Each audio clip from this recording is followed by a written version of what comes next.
Ang tagal ko nang inayos lahat ng shit ko sa buhay. And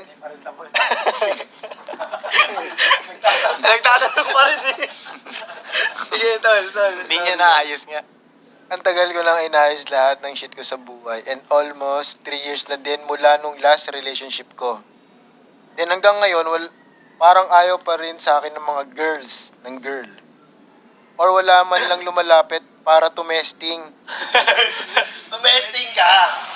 Wala man lang lumalapit para testingin ako. Mali pala. Testingin ako. Nakakababa ng self-esteem. Tapos itong mga kilala kong kengkoy, meron pa silang maayos na girl. Kaya napapaisip ako kung nobody ba talaga ako.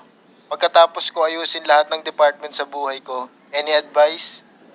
Or ano bang kailangan kong gawin? Siguro hindi niya talaga naayos lahat. Oo, baka di pa ayos. Hindi pa ayos. Tol, di pa ayos. Baka akala mo lang.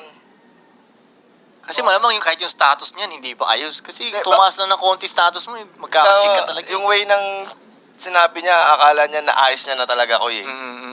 Tol, kahit yung mga lalaki sa taas, hindi pa ayos yun. Oo. May inaayos hanggang dulo. Oh, sa bagay, tama ka dun.